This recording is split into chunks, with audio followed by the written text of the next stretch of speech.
Hello, everyone, and welcome to a new episode of Casual Chats. It's me, Patricia. And it's me, Aaron. And today, we're going to be starting a new themed month where we're going to be looking back on some of the animated Mario adaptations in honor of the Super Mario Galaxy movie coming out in April. Yeah, and so I think we're really excited about this because, given how disappointed we were with a particular movie we're going to be covering later on in this month, I have to say, when I first saw the Super Mario Brothers movie, I was so excited, and when I went to go see it, actually I was in Leeds at the time, and I went to a pretty empty movie theater actually to go see it and experience it for myself, and I was absolutely blown away. By the way, this was one of the Super Mario Brothers movie was one of the first movies to come out after the pandemic, we're starting to kind of close down. So, a lot of people made it into a really big deal. Like, there were families coming dressed as Mario characters, were coming to this. And so there was a lot of people who were really, really excited for this. And so I saw it for the first time, and I was just trying to get over the disappointment of the other movie. And I was absolutely blown away and absolutely just geeking out over the first movie. Admittedly, it's like, this wasn't going to win awards. It wasn't going to be a massive quality hit or anything like that, but that's not what I wanted it to be. I just wanted it to be a Mario movie that, was, I think, lived up to, what it was, and I think Illumination and Nintendo, I think, did a very good conjunction job of bringing us what we've always wanted, at least what I've wanted for, since, for the last 3 decades. Yeah. So, what they're going to do with the Mario Galaxy movie, it's going to be interesting, but, that movie will be coming out very soon, and no doubt there will be a podcast to let you all know what we thought of it. So. Yeah, so in honor of that, we're going to be looking back on some of the animated adaptations of the Super Mario franchise, starting off with the 1989 syndicated animated TV series, The Super Mario Brothers Super Show. Hey, paisanos, it's the Super Mario Brothers Super Show! Okay, so before we get into this, we have to basically set the ground level for what we're talking about. So, in the late 80s, going into the early 90s, where video game to cartoon adaptations was a big thing. We're talking about, The Legend of Zelda, which one of the days we will, cover and was part of the Super Mario Brothers Super Show. Also, you had The Adventures of Sonic the Hedgehog, you had Sonic Satam, you had various other, you had Captain N the Game Master as well, and you had various video games that were basically being ported over to animated cartoons because, one, they were great things to have for an adventure video game to be brought into a TV series, and also it was a good way to advertise games as well. Yeah, so, that's true. That's the reason why we had it. Yeah, that's true. You had the Pac-Man cartoon, you had Q*bert the cartoon, you had the Donkey Kong cartoon, not Donkey Kong Country, the original arcade had a Donkey Kong cartoon as well that featured Mario as the villain, if you can believe it. But yeah, there were a lot of cartoons back in the 80s that did feature a lot of video game characters, and this was definitely one of the more infamous ones. Yeah, and so when the announcement came that the Mario Brothers was going to be getting its own cartoon series, a couple of years after the launch of the first game, and there was a lot of people wondering who was going to take this on. Well, there was one company that made turned a lot of heads with a certain Inspector Gadget, and so the Mario Brothers cartoon was taken on by a company known as DiC Entertainment. Yeah. And DiC, was a thing, back then, I guess you could say. Whether they were known for their quality, well, I think we're about to do a deep dive into what the infamy, I guess you could say, of the Mario legacy when it comes to the DiC Entertainment series. And so, here we go. Here we go.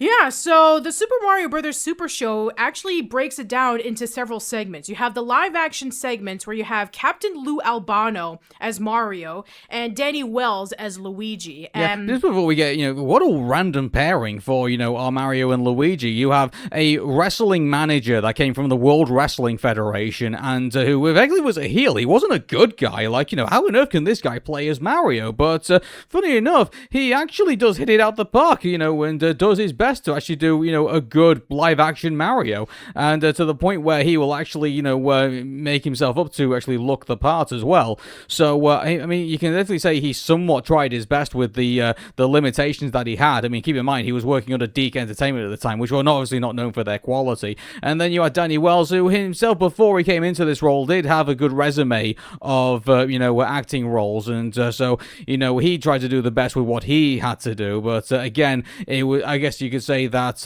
with the not much being able to work with, and eventually having to work in basically a slapstick kind of like comedic environment, sort of kind of like Keenan and Kel, and I guess all that. And I guess you could say, if you wanted like a frame of reference of like, what, they were sort of kind of working with, I guess you could say, just, like 10 or 15 years further into the past. And so there's, Captain Lou Albano, just to focus back on him. So he got quite famous from obviously being a manager in the World Wrestling Federation, but also he featured in many Cyndi Lauper music videos as well. So he was in Girls Just Want to Have Fun as like, the angry father of Cyndi Lauper in the video, and also he featured in other ones as well. Yeah, Time After Time. Time After Time also he featured in as well. Yeah, he was in a lot of Cyndi Lauper music videos. Yeah, and so, I mean, it was part of the rock and wrestling era that, it was when wrestling at that time was cool, where Wendy Richter was, obviously, the woman that, was blending in, both, rock and wrestling and, and that at the time. And so it's quite interesting that he was able to make that jump thanks probably to rock and wrestling, and now here he is basically playing, he's no longer a bad guy anymore, he's playing a good guy in Mario, not just a good guy, the good guy. Yeah, the good guy, yes. Yeah, so he's obviously in the live action, but also he also voices the character as well in this, and it's kind of the same way, I guess you could say, that the guy who played who was that character in Family Matters, who played Sonic the Hedgehog. Jaleel White. Julian White. So it sort of kind of feels a bit like you're making a very big jump from like one particular character to another type of character. Yeah, you go from "Did I do that?" to "That's no good." And anyway, we'll focus on the somewhere down the line we'll focus on the Adventures of Sonic the Hedgehog. And Sonic especially since there is the confirmation of Sonic the Hedgehog 4, and Kristen Bell is going to be Amy Rose. So yeah, we'll get to that down the line. Yeah, as of this podcast. Yeah, as of this podcast, and also we know that we haven't covered Sonic the Hedgehog 3, but we'll get to it eventually. Eventually we will get to them, yeah. So so the show's tone, effectively, it's goofy, it's energetic, it's full of pop culture parodies as well. Like, this is a thing that the Super Mario Bros. Super Show kind of suffers from as well. Like, it's a product, it definitely is, and I don't know if you agree with this, Patricia, it's a product of its time. Oh yeah, like there's so many dated references that if a kid were to watch this today, being a fan of like the modern Mario Brothers games, he would be really confused. It's like, who are, these weird depictions of these characters? Why does Princess Peach have red hair? Why is she called Princess Toadstool? Why is Luigi red in some of the frames?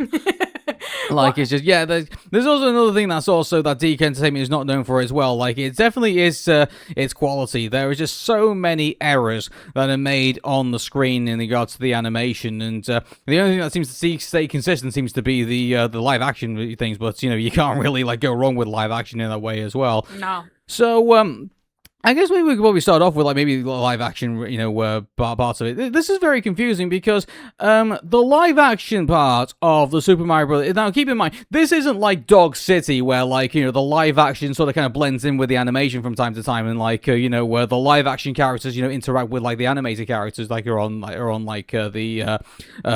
table. Yeah. These are two completely separate stories. So, I mean, I guess what we'll do is, by the way, just before we start going into like the different episodes, I know people are going to say, oh, have you watched all 75 or 80 episodes of the Super Mario Bros. Super Show? No.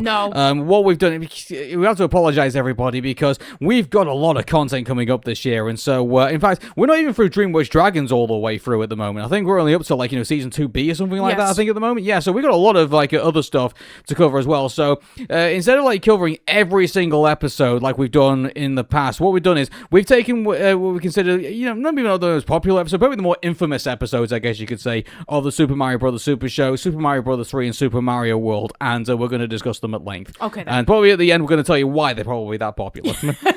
So let's go over the first episode, which apparently is one of the more popular episodes. So yeah, the Mario and Luigi segment is called Neatness Counts, and it's about that Mario and Luigi are so obsessed with getting everything neat and clean, and Nicole Egbert, who appears as a guest, and you may know her as Jamie Powell in the sitcom Charles in Charge. So she appears and she says, "Oh, I need your help with fixing the sink, and can you help me with some things?" And they completely like make her messy, and they squirt a bunch of water on her at the broken sink, and they are like really embarrassed. But it turns out, though, no, she's actually going to a party where the purpose of it is to be messy, and so she went to the Mario Brothers for that purpose. Yeah. And then you have the animated segment, which is called The Bird, where Toad is kidnapped by Birdo because she thinks that Toad is actually her chick that has been missing all this time. Yeah, and so, I mean, like, you and I were looking at some of these episodes, and we were like, oh, wow, like,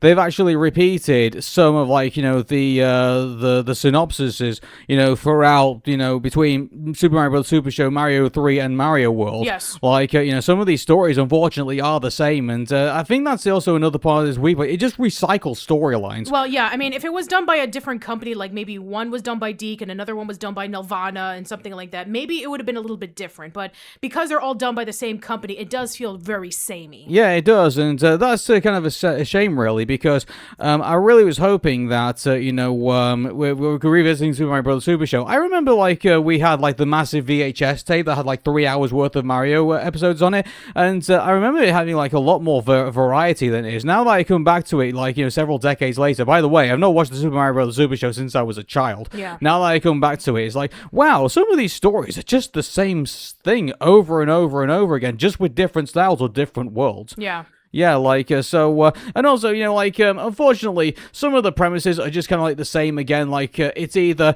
the Mario, Luigi, Toad, and Princess Peach, Princess Toadstool, I guess you could say, in this show, are off to stop Bowser from, like, terrorizing these bunch of people. Not Bowser, it's King Koopa. King Koopa, well, he becomes Bowser Koopa later on in the show. Yeah. But, it basically just ends up being kind of the same thing again. It's either Mario, Luigi, and his friends are captured by King Koopa and they need to escape and they need to defeat his evil plan, or it's the fact that they come into this world and King Koopa's already, like, involved in his evil plan and they just need to stop him. There's no real, like, a variety to, like, these type of shows. And I'm sure people are going to complain, well, that was like every Saturday morning cartoon show, like, the protagonist will come into a particular situation, the antagonist is causing some trouble, and then it's up for the protagonist to save the day. That's every single Saturday morning cartoon show. I would disagree with that because we've had other cartoon shows in the past where they've given us a bit of variety. In fact, they've even given us episodes where we get to have like an emotional, breakdown of our character and to be able to like, deconstruct and also like, do some world building stuff like that.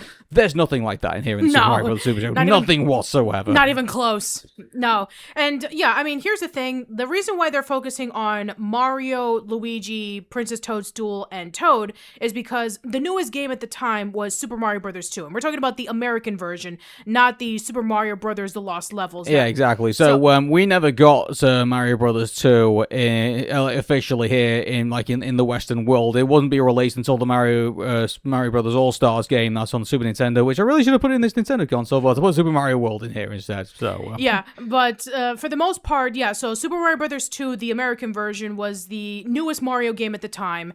Super Mario Brothers 3, even though that it was technically out in Japan a year prior, 1988, because of the shortages of chips for NES cartridges, it wouldn't come out until another year later, which we will get to the Mario 3 cartoon in just a minute. But yeah, it's just so weird to like look back on characters such as Mauser and Birdo and Shy Guys, and yeah, you would think that, well, Ward should be the main bad guy because that's what he was in the original video game, but no, it's King Koopa, even though that he doesn't show up. It would have been interesting if they decided to do I don't know, maybe they had where they had Bowser's voice actor just on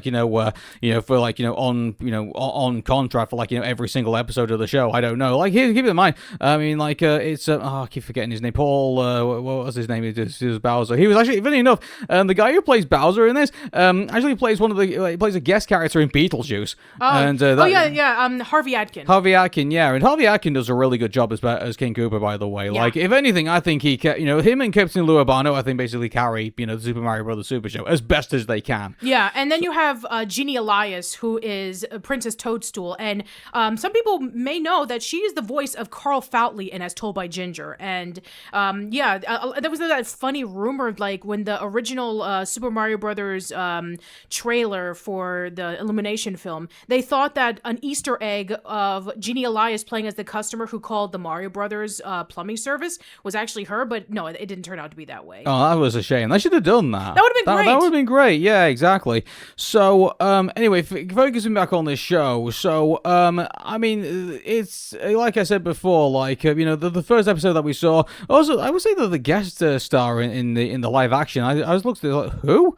Like, yeah, I mean, like, you didn't have Charles in Charge in the UK, did you? As far as I'm aware, I can't remember the show. Like, yeah, it was it was like a typical sitcom. They're a dime a dozen, aren't they? Yeah, so, pretty much. Yeah, and I mean, the next episode, I believe, was All Steamed Up, which is the Sergeant Slaughter appearance. Actually, there was 2 Sergeant Slaughter episodes. Actually, this came. This is the first one. So apparently, the Sergeant Slaughter is actually a very popular guest character on the show. Yeah, he does appear a few times. Which is kind of weird because, like, Sergeant Slaughter, like, I mean, don't get me wrong, he was very popular in the World Wrestling Federation. No doubt the Captain Lou Albano, connection. No doubt he probably brought him in, to say, oh, hey, do you want to become a guest on the show? Maybe that's how they got the connection for him. But I mean, like, Sergeant Slaughter is more known for G.I. Joe than he is for Mario. Yeah, that's true. I guess maybe because wrestling was really popular with a lot of kids in the 80s. It's like, oh, wow, Hulk Hogan was seen as like a hero for a lot of kids. So I guess Sergeant Slaughter was seen as a similar equivalent? I guess so. I mean, Sergeant Slaughter was a popular wrestler, and don't get me wrong. Whether he was popular as Hulk Hogan, I don't think he was. But,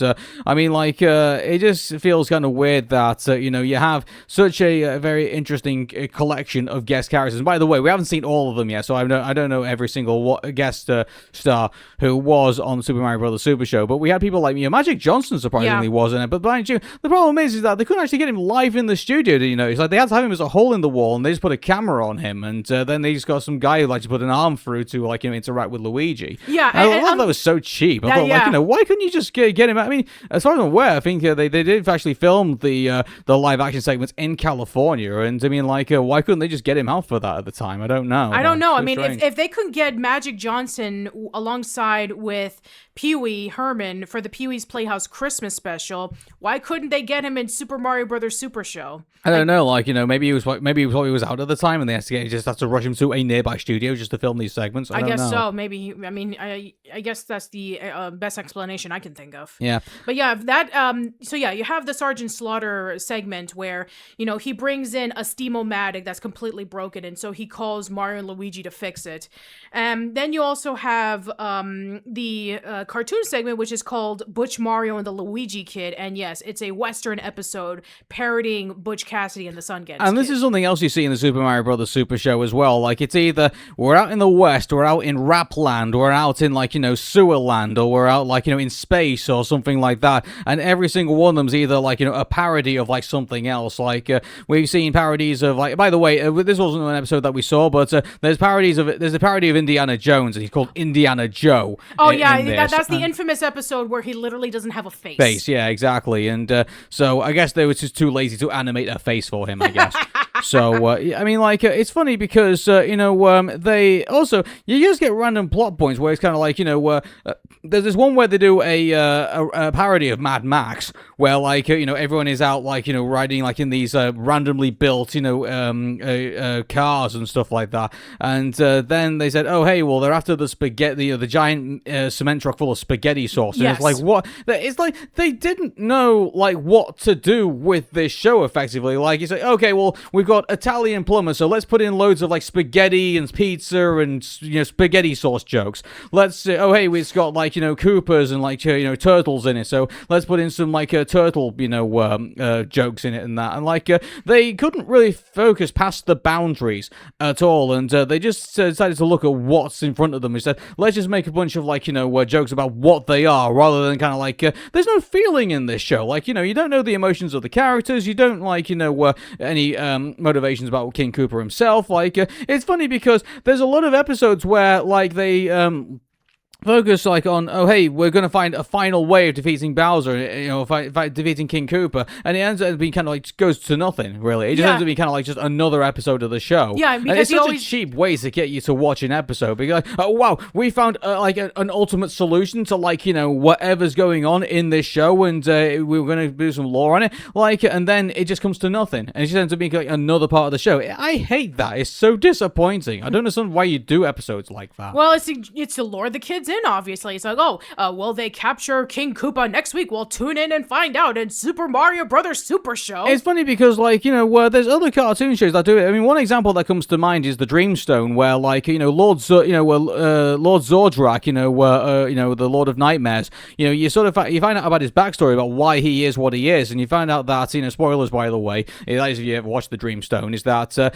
you find out that he was, part of, the Council of Dreams, but then he was found guilty of, creating his own nightmares, and then, where he used the nightmares to basically create himself into this huge monster, and now he wants to basically devour the world. So, that stuff is interesting. I like to hear backstory. I like to hear motivations of characters and things like that. But in Super Mario Brothers Super Show, you get none of that whatsoever. Well, yeah, I mean, it's like Saturday morning cartoon fare, pretty much. But, there's other cartoons that at least will give you some intrigue. This one doesn't. Yeah. I mean, I get it that, this is supposed to be like a kid's show, and, a lot of kids who are into video games who are getting into the show. I mean, this was a weekly syndicated show, so on Monday to Thursday would be Mario, and then every Friday would be a Zelda cartoon. But by the way, we're not going to be talking about the Zelda cartoons yet. We'll be saving that for when we cover the live-action Zelda movie. Yeah, that's Sony's doing. Yeah, exactly. We'll be doing that next year. Yeah. Yeah, so the next episode, so we have dance. So they get a dance lesson from Shabadoo, which is apparently like a famous breakdancer and choreographer. And then the animated segment was... Yeah, and he's probably the saddest guest on this show because of what happened to him. It's anyway, but let's move on. So yeah, Jungle Fever, and oh man, this episode made me feel so uncomfortable. It's like, you have King Koopa puts a bunch of itching powder on Mario, Luigi, and Toad, and then you have this witch doctor who Koopa is trying to capture. Yeah, by the way, one thing you've also got to say about this show is not very politically correct. No. It's horrible. Oh, that episode made me so uncomfortable. It was like some of the worst aspects of I think there was times where we just kind of looked at each other and just thought, wow, I can't believe this was the 80s, by the way. Yes. You think you'd see some of this, if this came out, and you just stay with me for argument's sake. Say this came out before the 50s, before the civil rights era, or before that, you can sort of understand because there's a bit of insensitivity to other groups of people. But the fact that this took place in 1989 or something like that, it just that just makes you feel a world of uncomfortable. I mean, we did experience some of that when we saw some of the Super Mario Nation shows. Exactly. Well, no, that was back in the 60s and the 70s. Yeah, so that's it's not excusable. I'm not saying that in 2026, but yeah, some of this, if you are going to check out some of these episodes of the Super Mario Brothers Super Show, keep this in mind. It was a different time back, in this. Yeah. But even then, as someone who grew up in the 80s, that would sort of shock me. So. Oh boy. I mean, it was just I was so very uncomfortable about this. And, then we have another episode where, again, it's very leaning towards, this came out in the 80s, where they're parodying Crocodile Dundee with Alligator Dundee because the reference is just so subtle. Yeah, and also the King of Rap World apparently is James Brown parody. So there's that too. And by the way, the rap episode was probably the worst one. It was the worst because one. They didn't even rap. It's more kind of a limerick, really, rather than a rap. They rhyme everything. Yeah, there was a rhyme every time. Plumber's log number 224. Rap land isn't rapping anymore. Koopa took their king and the money too. We're here to figure out what to do. I'm rapping Koopa. Do what I say. Bring me your gold coins right away. That's it, Mario. Now you're had. It's me and you, and I'm rapping mad. Holy cannoli, we're in a real fuss. He's gonna make meatballs out of us. Don't worry, Luigi. He talks a big load. You forgot our secret weapon, Mighty Mushroom Toad. Oh, it was so painful. Yeah, so that was probably I mean, the worst I get episode. it. Yeah, I get it that rap and hip hop were really popular, and you had Run DMX, and you had a whole bunch of major hip hop. Run DMC, you mean? Run DMX. Run DMC. Good. Sorry. Can you imagine if DMX was a guest in this episode? Like, they never advertised that to children. Okay, very. Run DMC, LL Cool J, Ice Cube, Ice T. Yeah, it was like a really popular genre at the time. Even the beginning of the show is even a rap number as well. By the way, this isn't just one rap number. This is the thing that I found kind of weird. They did like an intro for the live action, and then they did an intro for the animated bit of it as well. And like, it's just kind of confusing because like I don't think it makes me wonder if they actually kind of sat down and said, "What are we doing? Are we doing a live action Mario show, or are we doing an animated live action show?" And they both kind of all just said yes. And like, and they just said, "Yeah, well, let's just do both." I mean, it was trying to be like a variety show from the 50s. Yeah, but like, I would have said like, okay, do a live action version and then do an animated version and have them both like as separate things rather than kind of like, molding them all together. I don't know. Maybe they did it because, the TV network said, oh, well, okay, I understand you got a live action and you got a cartoon version. Can you kind of like mix them both together and kind of like, do that? If that was the reason why they morphed into that thing, I would totally, understand that if it was the network that pressured them to do it. But, I mean, yeah, they should have just picked a lane. They should have just said, okay, we're either going to do a live action with, Lou Albano and Danny Wells, or we're going to do, the animated version, and we're going to put that out on Saturday mornings. I think they should have just picked a lane. Yeah, in my opinion. That's true. Yeah, so do one or the other. Yeah, so the episode he was just mentioning earlier. So it's Caught in a Draft / Bad Rap. So Caught in a Draft, this is the second appearance of Sergeant Slaughter, and basically he just calls Mario and Luigi and saying that they're on duty. And then we have Bad Rap, where they apparently go over to this rap land, and King Koopa's taking it over because of his rapping abilities. And so now Mario and Luigi have to rap, and it is the most painful thing you can ever see. Yeah, it is. It's like, it's probably, good grief. I couldn't imagine a worse, I probably imagine there probably is, a worst example of like, when a character gets up and starts singing. Like, I know some people make fun of like Batman in the comics when he got up and like, started like, was like fronting a rock band or something like that. That's also a thing. And, I don't know, like, they did whatever they possibly could to, like, entertain children, and, now we look back at it, a couple of decades later, and it's like, yeah, this just doesn't work. It's so bad. I know, exactly. It's a product of its time. Very much so. Yeah. Yeah, so the other episode we saw was the James Bond parody. Oh, yeah, like, we're in Spy World now, apparently. Yeah, we're in Spy World, on Her Majesty Sewer Service. Yeah, just this thing was made in a sewer, as far as I'm concerned. And they even had a Wheel of Fortune reference with Vampa White. I just wanted to just like slap my head.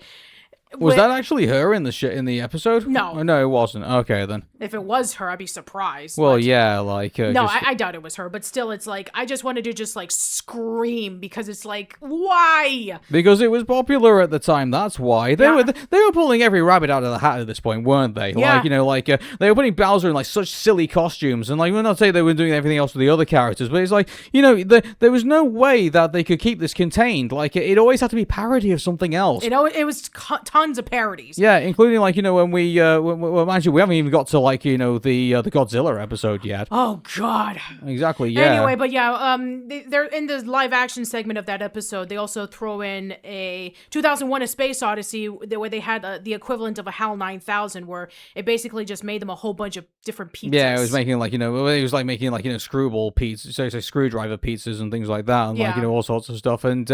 I forgot who the guest star was for that episode. I think it was like... was it actually someone from, like, the 2001: A Space Odyssey? Or I don't remember. Who was it? Like, I really don't remember. Yeah, this is another thing as well, like, a lot of the guest stars probably would have been, big guest stars for the time. Yeah, but they were huge for 2026, like, either some of them are, like, very, very sad, very, very dated, or, like, it's just, who? Like, it's just, yeah, they didn't get anybody, as far as I'm concerned, who stood the test of time. Yeah.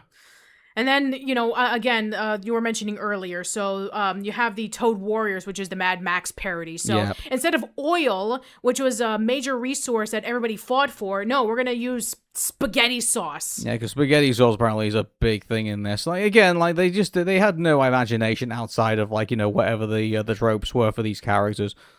Yeah, and then in that live action segment, which gets even weirder, where Mario is going on a date with somebody, and it turns out that it's an alien.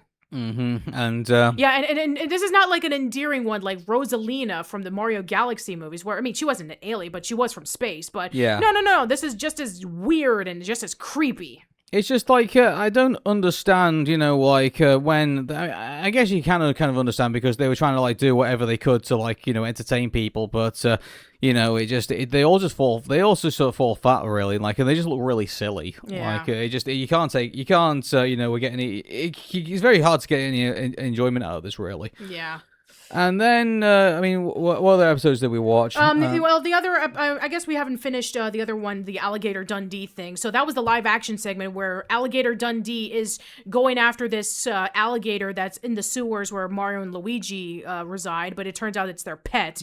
And then, I don't know if that was like a thing that was going on like for all the other episodes. By the way, just to give you on some context here, when I watched the Super Mario Brothers Super Show, when I watched it, it was either on Channel 4 or whether it was on VHS, we never got the live action segments. You never got the live action segments? No, we never got the live action segments. At least I didn't see the live action segments when I saw it on British TV. So when I saw the live action segments for the first time, I was like, oh wow, this is pretty jarring. It's so that's really interesting. So I mean, you probably saw the intro and the outro, and you were like thinking, why? Some of the DVD releases they didn't even put in the live action segments either. And actually, another thing also as well is that a lot of the Super Mario Brothers Super Show apparently had copyrighted music that was into the episodes, but apparently they've been in the later renditions. They've now been removed. For we'll talk about that when we get to Super Mario Brothers 3 because there's an infamous guest that appears. But anyway, let's continue with the Super Mario Brothers Super Show. Yeah, we will. Okay, so let's save the best till last. Well, no, let's save the best till the middle because Super Mario World is afterwards. Yeah. Anyway, so yeah, Stars in Their Eyes is the animated segment, and so you have.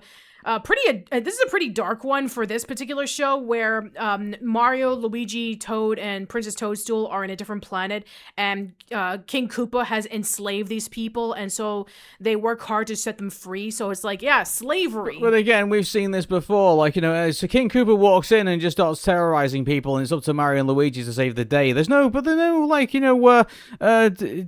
really much difference in the variety. They get into trouble and then eventually they save the day. It's just rinse and repeat, isn't it? Yeah, I mean, that's true. I mean, that's one thing I found about this is that the episodes are just so samey that it's very hard to kind of differentiate them from one or the other sometimes. Yeah.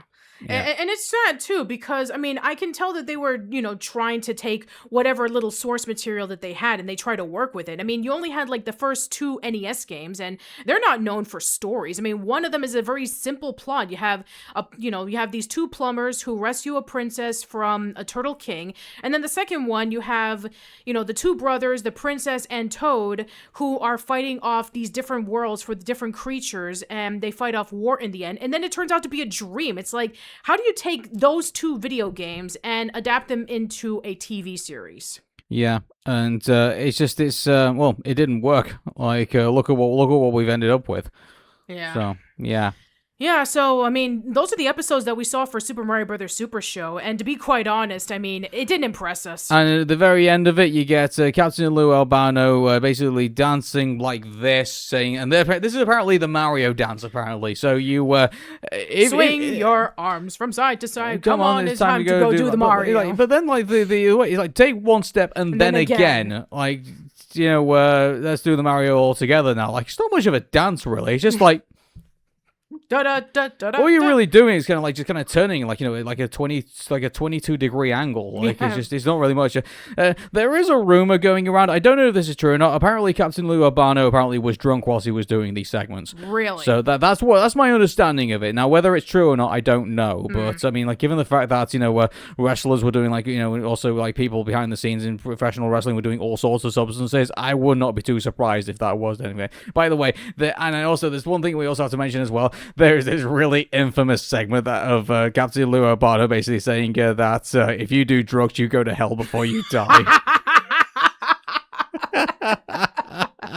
I think he didn't do that officially for the network. I think he didn't do that officially for the show. I think he did it for the network that it was on, I think, at the time. So I think maybe the rules were a bit more lax at the time when, before he was doing that. But Yeah, like if you thought, the Pee Wee Herman, crack segment was something. I mean, like you agree. Imagine having Captain Lou Albano telling you if you do drugs, you're gonna go to hell before you die.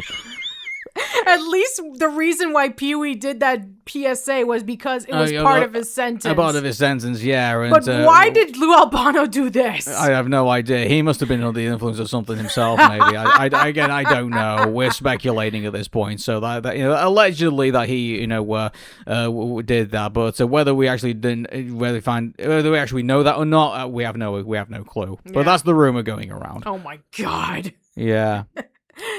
Okay, so moving on, we have the Adventures of Super Mario Brothers 3. Yeah, and right off the intro, it's kind of interesting because it looked like they were taking a more serious tone with this when you first introduced it. It's like, it's like, oh, from the first show, King Koopa was defeated and the Mushroom Kingdom found peace, but then his Doom Ship just comes flying through in the air and, King Koopa is back. And the animation, by the way, in the intro looks great. Yeah, it does. It's just like, wow, unfortunately, though, it's sort of kind of the same thing we feel about the Mega Man cartoon. Oh, wow, look at the intro. This is fantastic. Where then you can tell that all the budget probably went into the intro and not into anything else. Just like 90% of cartoons in the 80s and 90s. Exactly, yeah. And so we finally get into the show, and the first thing we're introduced to is basically, them deciding to make fun of Teenage Mutant Ninja Turtles. By the way, probably a better show than, the Super Mario Brothers Super Show. Oh, and by the way, we have the Koopalings in this because at that point, Super Mario Brothers 3 was already out, and it was a hugely popular game. I mean, it was like one of the most popular NES games of all time. And yeah, I mean, this game was introduced to the American audience in a movie called The Wizard. Oh, so. I actually talked about The Wizard with my friend Chris several years ago, so go check out that podcast. I don't think we ever got it in the UK. Really? Yeah, I mean, I never heard of this movie until, it was talked about by the Nostalgia Critics, so, I had no idea it existed until then. Oh, wow. All right, so yeah, if you were expecting that, the Koopalings are in this, it's going to feel really similar to the video games. In some aspects it does, but then when you hear what their names are, oh, wow. Their names are completely different. And here's the thing. That doesn't surprise me because, we, in the video game, we know King Koopa as Bowser, but in the animated show, we know Bowser as King Koopa. So, that doesn't surprise me that they would change all the names as well, because maybe at the time they had no idea what the names were. That's true, because it wouldn't be until Super Mario World in which the names would be official, and we'll get to that later, but yeah, if you're watching the Super Mario Brothers 3 cartoon for the first time and you're listening to the names, it's like, oh wow, this is so weird. That's the reason why. So yeah, let me just run down on what they are. So Larry is Cheatsy, Roy is Bully, Cootie Pie is Wendy-O, Morton is Big Mouth, Ludwig is Kooky, Lemmy is Hip, and Iggy is Hop. Yeah, and by the way, Cootie Pie gets lots of episodes in this show, God. And she's absolutely wretched to listen to. Oh my! And not only that, does she actually get to play whoever play? I mean, all due respect to her voice actress, but it's just so awful to listen to. Yeah, I mean, we're talking... deliveries, and not only that, she sings as well. Yeah, she does. Yeah. Also on top of that, she sings in songs that don't even involve Cootie Pie as well. She's involved in. I mean, to be fair, Do the Frog is is an episode where she's involved in, but then there's other times where you hear her voice and it's like, oh wow, she's doing the backup singing for these songs, and it's like, oh good grief. Yeah, Come on. Yeah, she's voiced by Tabitha St. Germain. My Little Pony Friendship is Magic fans would know her as the voice of Rarity and Princess Luna. So yeah, sorry bronies. Yeah, well, I do please stick to My Little Pony and do not go to Super Mario Brothers 3 if you want to have any interest in your favorite voice actress. Oh my god. I mean, Cootie Pie is one of the worst characters that we've ever seen. Well, they're all terrible in a way, But if this is the stereotypical I'm a spoiled brat. It's almost as bad as Claire from the Beetlejuice cartoon. I would even go on a limb and say it's worse than the princess character in that Rainbow Bright and the Star Stealer movie. Oh my god. I would say that's even worse, because at least you only see her once. You have to see Cootie Pie multiple times. That's true. Oh boy. So yeah, let's go over some of the episodes because we really were just so invested in but it. I think, just going back just to finish off on the intro is that it sounds like they were trying to make this more of a serious show, but then obviously they were upended by the people writing the episodes.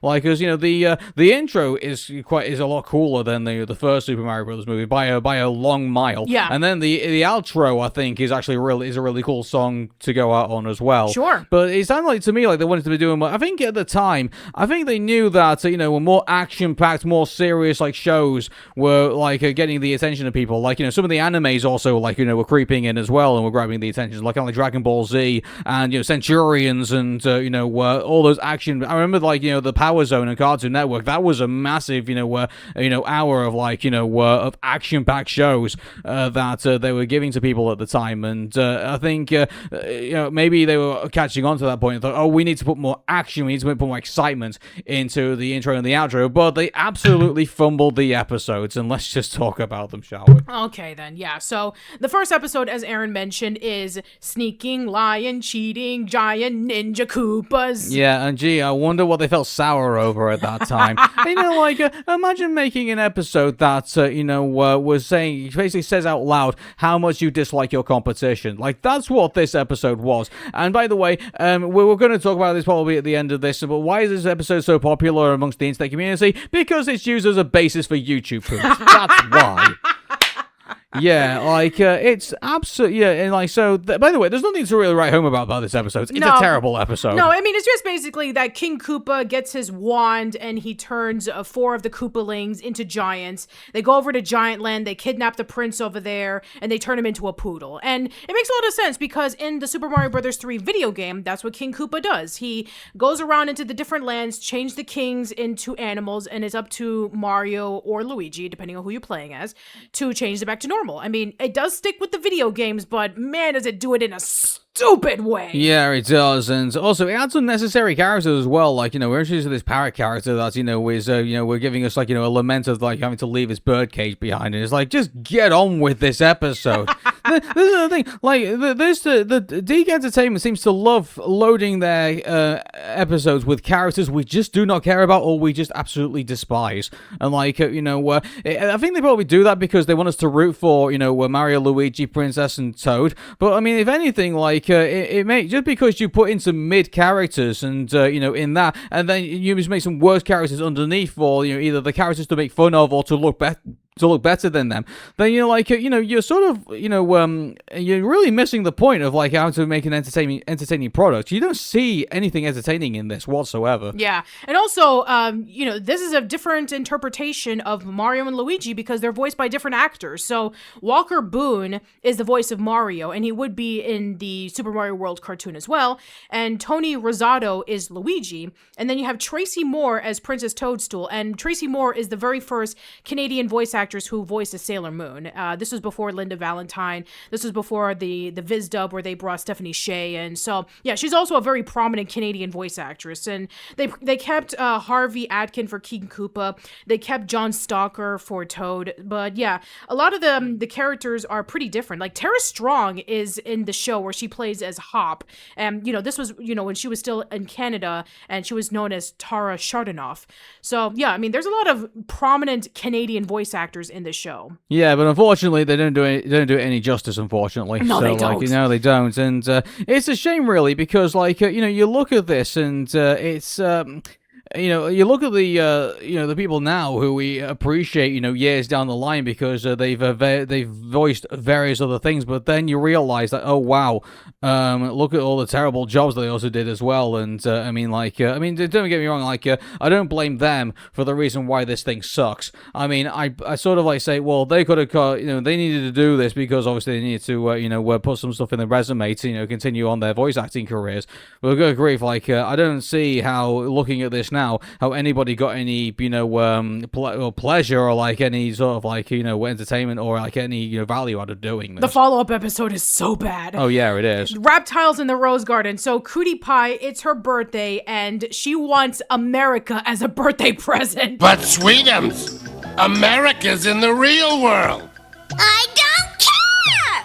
I want America for my birthday! Exactly, And so yeah. King Koopa steals the White House. Exactly, yeah, and by the way, like, it's funny because, you know, I think Earthworm Jim, I think, did it better when it came to, like, you know, addressing, like, what do you do with political figures, because, I mean, immediately, like, we know that this is just a parody of, like, George H.W. Bush, like, you can't see him, he's behind the, behind the thing, but so then you see, Barbara Bush, coming and saying, oh, hell, the president can't swim, and, it's like, but somewhere down the line, like, you know that he isn't going to be president. By the way, he was a one-term president, by the way. Bill Clinton came in after him, but I mean, so already the episode's dated because of that. Yep. I think, like I said, Earthworm Jim, I think, did it better by just saying, "Oh, when Earthworm Jim comes in and says, hey, wait a second, you're not the president." He says, "Oh no, I'm just a generic president that they just bring on TV," and that stops the episode from being dated. They should have done that. That's true, yeah. Yeah, like, it's funny because, I think another thing that also goes against the Super Mario Bros. Super Show in all its three renditions that we've got,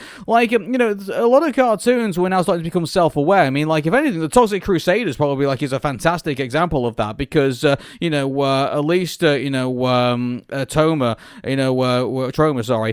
had the saying, oh, well, we know that this is a Saturday morning cartoon show, so let's just make it self-aware of itself and to say, oh, hey, the characters are going to do this because of reason, this particular reason, which, is contrived. And they acknowledge that in the show. Yeah. Like, I mean, if anything, the Super Mario Bros. Super Show probably would have been more interesting as, like, a commentary on Saturday morning cartoons and, been a bit more, like, if they thought about a bit more outside the box, like other, shows were kind of doing at the time. Even so, eventually, to be fair, for all the faults of the Adventures of Sonic the Hedgehog, at least it was kind of sort of doing a little bit of that as well in itself. Yeah. So, I think that's sort of kind of what leaves...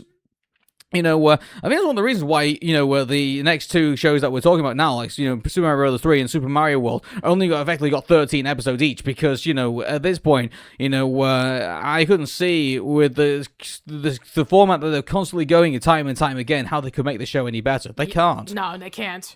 Yeah. Again, they had a lot of limitations because there was very little video games at that point. I mean, at that point when the Super Mario Bros. 3 cartoon came out, you had, obviously, Super Mario Bros. 3, and they had the one game to work with as opposed to, like, Super Mario Bros. Super Show, which they had, like, 2. Yeah. So, again, very limited to what they can be able to push the boundaries of what they can present. And I mean, to be quite honest, I mean, again, the episodes are very samey, in which, like, they kind of repeat, similar things over and over again.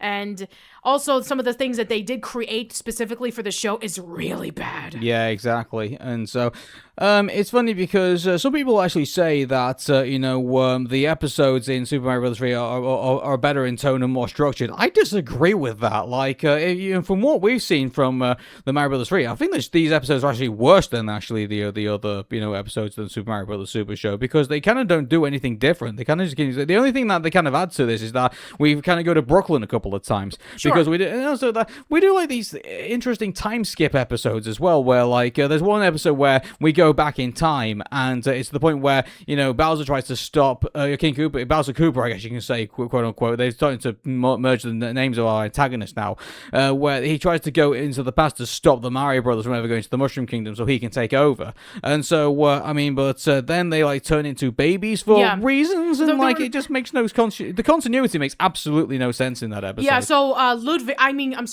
Kooky is the inventor of the Koopalings, and so he invents like this time machine because we all wanted to remember on that time travel Mario video game, am I right? Yeah. Anyway, so he in addition to that, they also have this device where they were turned into babies, and this is not like an adorable baby form like you would see in like the later Mario games, in which like, oh, you have like baby Mario and baby Luigi. It's like, no, they are freakish babies that still have their mustaches. Like, ugh. What is going on here? I don't know. Yeah, and you can't really kind of tie it back to Super Mario Brothers 2 as well. Sorry, Super Mario World 2 either, because like when they, in that game they were actually babies. Yeah, and also that game didn't even come out yet. Exactly. Yeah.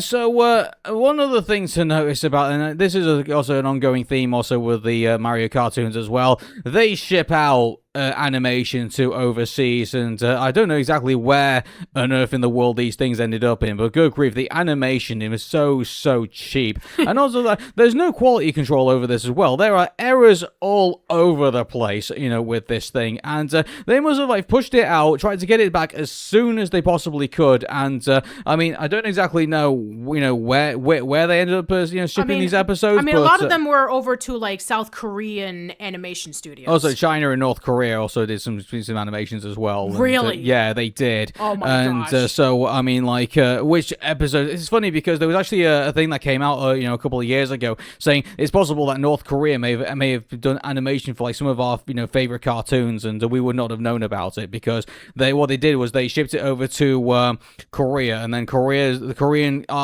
some of the Korean studios who didn't have time to do it would then ship that stuff over to China. The Chinese would then look at it and say, well, we don't have time to do this now, so they put it over to North Korea. So there's a possibility that in this Far Eastern chain that it may have ended up in in different areas, and we might actually know where things have actually animated up because they just kind of basically just shoved it around. Well, and, that sounds like a mess. It is a mess, and well, look at what we got back with the Super Mario Brothers Super Show. Goodness knows where that was animated, and it is terrible. From looking at it, and also not only that, they wanted it back as fast as possible. It's not like today where you have quality control, and they always was just throw it, just put it over there, throw it back. In fact, actually, that was still going on until if you remember, there was the 90s version of the He-Man cartoon as well, and you and I watched the first episode, and no one had corrected Skeletor's eyes, and we just bursted out laughing. It was hilarious. It was hilarious. Exactly, yeah. Okay, yeah. Now we have to go for the infamous Super Mario Brothers 3 cartoon. If you know, you know. Yeah, so before we get to that, we have to talk about the episode that came before that, which is Do the Koopa. So Mario, Luigi, Toad, and Princess Toadstool, they find a music box, and then King Koopa decides to take advantage of it and play the music box, and everybody starts dancing. And this is actually a thing in Super Mario Bros. 3. You can get a music box where you can put the instead of fighting all the Koopas that you in between the episodes, there is a music box you can get to put them to sleep. And then you can just go past them. Yeah, put them to sleep, not dancing. Not dancing. Yeah, exactly. Yeah. So again, they must have not realized that. Oh, there's a music box in here. Oh well, we can't really put them. I mean, this is the thing. They could have done an episode where they put them to sleep. Again, we've not seen that episode, so we don't know. Maybe there probably is. But again, it's another episode where it's kind of says, oh hey, we can find a way to finally stop Koopa from doing all these evil deeds, and all we have to do is get this music box. And obviously, it doesn't turn out like that. The music box breaks in the end, and then it's just another write-off episode, effectively. Yeah. Nothing of note happens in this. It's just so frustrating because, again, I know this is a really unfair comparison, and I'll happily take the flak for it. Look at the Owl House. Okay. So, we had episodes where it's oh, wow, well, there's a way that we can obviously find out what Bellows is doing, or we can find out what, how Luz can become more powerful, something like that, and there will be an episode where they just get to that point, but not exactly. But at least there's a payoff for that. For example, sorry for spoilers for anyone who's not watched the Owl House yet, but, when Amity and Hunter have that massive standoff, where it's, to get the Titan, to get the key, and obviously, Hunter does end up getting the key in the end, but Amity managed to save some of the blood, the Titan blood, on that's soaked into a glove in order for Luz to basically do the next bit of the adventure. So at least there's something there that that gives you a payoff. That something good came out of this. In Super Mario, in this any version of the Mario Brothers show, there's nothing like that whatsoever. No, there's nothing. Not. And now we go over to the infamous episode. We have Cootie Pie Rocks. And guess who appears as a celebrity guest in this episode? And that is Milli Vanilli. Yeah, and anyone who knows the awful story of Milli Vanilli, this really just dates this episode big time. Oh man, it is so uncomfortable.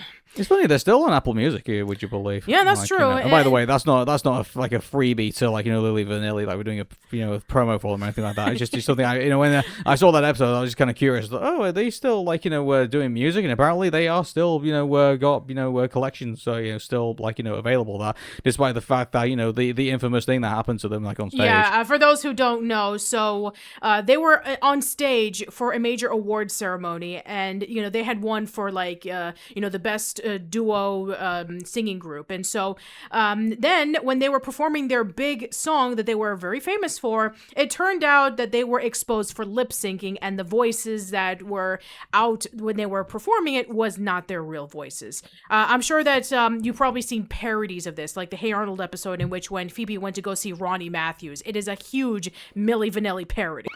That's not me singing all those songs. I just move these handsome lips, and out of the speakers comes a beautiful voice, but it's not mine. Well, I mean, it had a big thing on Rick Astley as well, because Rick Astley was accused of having a black voiceover, having a black man voiceover for him. So it had ramifications across who else is a fake. So it had actually a ripple effect across the whole industry. So there's all sorts of accusations going around that people weren't doing things for real. In fact, I mean, even it is today, people accuse Sabrina Carpenter of we're lip syncing to her stuff, and she has to do things to prove to everybody that she's actually doing it for real. Right. Which is really disappointing, really, in today's environment. It's just ever since Milli Vanilli, no one believes that that someone's doing something actually genuine until they actually have to prove it on stage, which I think is a bit I understand the suspicion, but that needs to stop at some point. Yeah, I would highly recommend to go watch their documentary about the story. It is very tragic. Yeah, exactly. But they're in this. By the way, you would think that because you have Milli Vanilli in this episode, you think they will allow them to keep their music in this episode. No, not at all. So, unfortunately, that is, you get this kind of generic rock kind of background music every time they come on, which makes no sense because, and by the way, the fans in this look horrendous. They just look absolutely horrific. No quality control in this whatsoever. And it must have, by the way, Milli Vanilli, I mean, if anyone is making fun of the fact that they can't sing, they can't act either. No. And yeah, they actually got Milli Vanilli to voice as these, voice as themselves. That's so strange. I mean, I get they had the guest stars back in the Super Mario Brothers Super Show, but they are known to bring people in. But Milli Vanilli at the time, the fact that they got them into the Super Mario Brothers cartoon, that just feels jarring to me. It doesn't feel like a show where everyone will be clamoring to get onto it. In my opinion. Well, apparently, according to this episode, Princess Peach is the biggest Milli Vanilli fan that she goes over to the human world to see their concert. What a way to absolutely ruin Princess Toadstool's character. And by the way, Cootie Pie is a huge fan of it too. So everyone's a huge fan of it. It's it's kind of like that episode of Stingray that you and I saw that starred that Duke Dexter. Duke Dexter, yeah, and apparently everyone's a fan of it, including apparently King Titan himself, because apparently just because he makes people scream and he thinks it's terrorizing the humans, so therefore he likes him. Yes. Anyway, we're not doing Puppets Go Boom this time around, so no, we're not. Let's get back on the Super Mario. Anyway, those are the episodes that we saw of the Super Mario Brothers 3 cartoon. It's just as bad. Yeah, and you would think, I mean, here's the thing about this, maybe I probably should, I would have thought, maybe Super Mario World probably was a lot better than I thought it was. No! That's not even close. No, first of all, again, massive change. So we don't have Toad anymore, which makes a lot of sense because Toad wasn't in the original game. Now we have Yoshi, and Yoshi looks weird. He does. I mean, it's funny because they seem to draw his his muscular proportions. So I mean, I get that he's a dinosaur, and I get that where he's probably pretty strong and probably looks very dinosaur-like. But yeah, I think they went the extra mile when designing this. It's almost like a former athlete who's decided to be a domesticated stay-at-home dad. It's he still has the muscular proportions, but he still has a little pot belly. Yoshi win gold. So some of the episodes we checked out this. By the way, me and Patricia, we didn't bother watching rewatching, I should say, the Mama Luigi episode again because we've seen this a dozen times. We've seen the reanimated versions. We've seen other people do parodies of that one as well. And yes, we've seen the YouTube poops as well. You show me the YouTube poops, and I regret every minute. Exactly. Yeah. So as far as we're concerned, we didn't watch Mama Luigi again because yes, we know it's a popular episode. But it is the episode that everybody talks about. Exactly, yeah, and so I mean, it is the first episode of the show. No, it's the last. It's the last episode of the show. So I apologize. Yeah, but I mean, I get why it's so popular, but yeah, it's just That's it, really. And Yeah, so I mean, other episodes that we checked out as yeah, well. so the first episode, which is actually Fire Sale. So once again, Cootie Pie decides to kidnap Mama Fire Plant so that she can be able to have fire because she's in the ice world, which doesn't make any sense because, I mean, she's not she's not in the ice world, is she? And also, is there an ice world in Super Mario World? I mean, like, I guess you can count the Vanilla Dome, I guess, as well, like, an icy sort of kind of, like, guess place. so, but there are ice levels in, like, the, in Super Mario World, but not a specific ice place, I don't think. No, But the there isn't. Vanilla Dome, I think, is probably, I imagine, a pretty cold place, I probably would imagine. Sure, yeah. Oh, and I guess we'll have to mention some of the changes. So, yeah, they're not in the Mushroom Kingdom anymore because in Super Mario World, they go over to the Dinosaur World, which makes a lot of sense. Yeah. Because that's where they go there for a vacation. But apparently, they're staying there much longer than anticipated because they are in a dome and they're surrounded by other cave people, which it just looks like the Flintstones. It's weird. Yeah, it is, and also, like, all the cave people are stock. I mean, like, Yeah, there's they no... again, like, and none of them are all that likable either. Like, they either...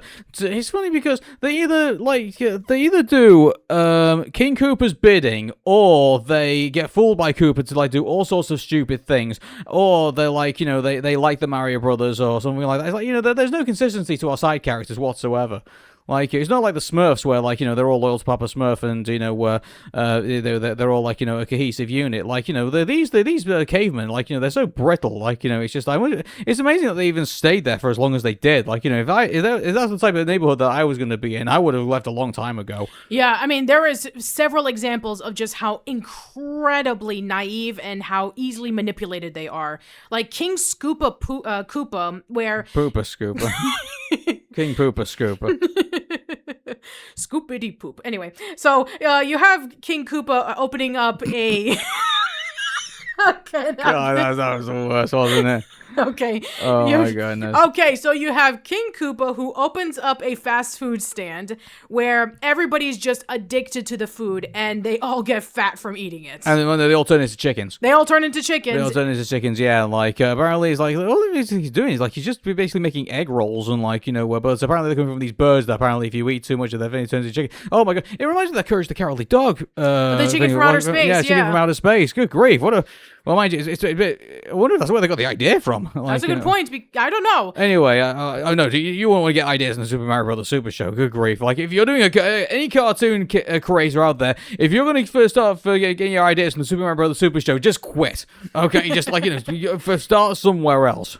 Please. Yeah. Anyway, So, there's that episode, and then there's the infamous Rock TV episode as well, which, everyone likes to parody, and everybody likes to say, like, I showed you one of the YouTube poops for that as well. Yes, you did. Like, And this that was was fun. Yeah, and this was supposed to be... you remember the television act that we talked about when we did the Beetlejuice cartoon for Yeah. this Fox TV version? This episode was basically one of those episodes in which, like, it was supposed to be, like, one of those infomercials for, kids saying, like, oh, you're watching too much television. This is what television will do to your brains. And so... Well, I mean, there was a lot of that going on because, like, the fast food episode was about eating your vegetables, and, like, the TV was like the TV running your brain, and, like, so, a lot of these episodes were about, like, learning a lesson at the end of it, and, but, why would you want to learn lessons from the Super Mario Brothers Super Show? What's the one thing most likely to rot people's minds and reduce their brains to mashed potatoes? Television! They learn lessons from Sonic the Hedgehog. Don't go inside washing machines. Yeah, like, you learn a lot from a sloth, apparently. Yeah, so, yeah. Anyway, so yeah, let's talk about some of the other episodes that we watched. So I think the only cartoon I think that actually did those admirably, probably the real morality from the Animaniacs. But, but at least that was supposed to be a parody of what the television act was doing for a lot of these episodes. So. Yeah, we'll talk about that when we eventually talk about the Animaniacs revival. Anyway, but yeah, one of the last things that we saw was the Christmas episode. Yeah, and it's funny, like it's not really a Christmas episode. It's more like it's August, and like they're doing Cave Christmas, but they completely missed the idea of like what Christmas is actually all about. Like there's no like stone Jesus or anything like that. Like and also like the Santa Claus is just Mario get it in like a cave, like a red caveman get up with a beard. And that's all that is. And Yoshi, goes on, gets his wings and starts flying around with that. Like, that's basically that. But then, one of the cave kids decides to steal all the Christmas presents from him, tries to steal all the Christmas himself, but then ends up getting kidnapped by Koopa, and the rest is history, effectively. Yeah, pretty much, yeah. Yeah. Ugh, best Christmas episode ever. It is one of the worst Christmas episodes as well. Like, it's not even a Christmas episode. It's Cave Christmas, quote unquote. That's true, yeah. I mean, it doesn't justify being a Christmas episode, that's for sure. Yeah, definitely not. It's August as well when the whole event takes place. Yeah, at least when Garfield and friends were celebrating Christmas in July, it was for the same reasons in which, like, oh, it's hot and it's so, miserable. Yeah, on top of that, the reasons why they did it was also, like, just a non-starter as well. It's just like, it was just the fact that, all the cavemen were not being nice to each other. So let's make a day where they're all nice to each other. It's like, why not just give them some therapy and like, just tell them all to stop being shitty to one another. Yeah, like actually being good to one another, like learning some empathy and, developing good manners. Do an actual Christmas episode. Like, just do something. Yeah, at least Sonic the Hedgehog did an actual Christmas episode. Yeah, a lot of, this is actually the, what makes the Super Mario Bros. Super Show so bad compared to all the other ones. At least all the other ones had a decent Christmas episode. This one doesn't.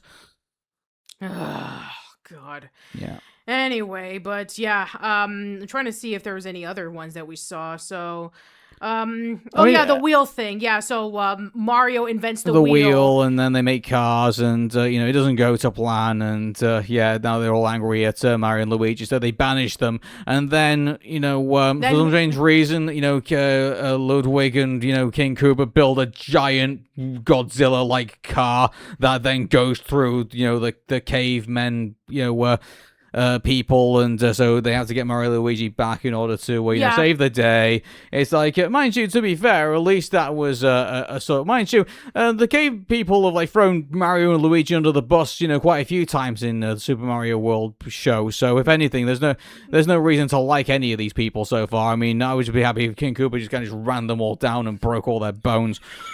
God, that's morbid. That's how I feel. I mean, you and I have been through all the 3 renditions of the Super Mario Bros. Super Show, and we feel like we've got nothing rewarding out of them whatsoever. I'll be honest, I was begging you for us to quit. I was begging you to actually take me out. Yeah, exactly. Well, no, we were saying to each other, why are we doing this? Yeah, we were so miserable, saying like, can we just stop? And then we realized we had like 5 more episodes to watch, and we were like groaning. I feel like we've got nothing from this whatsoever. No. I can't believe that, back when in the day, maybe it's just because it had Mario in it, that's the reason why I liked it as a kid. Now I look at it now, and it's kind of like, what on earth was I thinking? Yeah. Anyway, the last episode that we saw together was the Yoshi Shuffle, where Luigi gets turned into an egg, and you have Bully and Cheatsy setting up a football match, and we're talking about like American football, not European football. And so if you want animated soccer, go see the Hurricanes. But anyway, so yeah, Mario and Yoshi are learning about teamwork because they weren't cooperating with one another, and so they were they were teaming up together so that they can be able to take down these Koopalings so they can get Luigi back before he's scrambled. I can't believe I made that joke. Yeah. Anyway, but yeah, that was the last one that we saw. Again, we did not see the Mama Luigi episode because we've seen that so many times on various ways. Whether it be YouTube poops, whether it be the reanimation project, whether it be parodies, even if you've never heard of Super Mario World cartoon, you know about Mama Luigi. Yeah. The legacy of Super Mario Bros. Super Show is that, okay, it was like a fun oddity, back at the time, but in regards to like anything in regards to cartoon quality, in regards to the guest stars that we had, in regards to the voice acting that was in this, in regards to the stories, in regards to the animation, in regards to anything whatsoever, in regards to this DiC Entertainment show, there's nothing to take away from this whatsoever. So, my rating for all of this, good grief, 2 out of 10. I think I have to say for this. Yeah. Yeah, like, I just feel like, well, here's the thing, I will give it a little bit of forgiveness to the fact that, I mean, the Mario games were relatively new, and they didn't know exactly what to do with them. I think now, us, being separated a good couple of decades from the release of, Mario 3 and Super Mario World, I mean, could we come up with something better? Oh, yeah, we could. Oh, Come yeah, up with for something better. sure. In fact, we're already having that right now. I mean, like, as far as I'm concerned, the Mario movie that Illumination and Nintendo did is miles better entertainment than anything that where we've covered so far. And so I think in regards to that, if anyone's actually want to check out if you want to check out the Mario Brothers Super Show just out of curiosity, then by all means do. But I'm just going to warn you right now, you will not be too impressed with some of the things that are in it. Yeah, especially if you're a younger person who has grown up with the modern Mario games, then yeah, looking back on the older Mario cartoons will leave a lot to be desired. Exactly. So 2 out of 10 for me. All right, then I'll just say 3. Okay, so 2.5 out of 10. Yeah, that sounds about right. All right then. Okay, everyone. So that is our wrap up of the DiC Entertainment Mario Brothers cartoons. So, coming up, we're going to be talking about what Japan was doing for their animated adaptation of Mario, and we're going to be talking about the OVA, which is Super Mario Brothers: The Great Mission to Rescue Princess Peach. Yeah, pretty long title. Yeah, well, I mean, it's Japan, so it's to be expected. All right, see you later, everyone. Bye, everyone.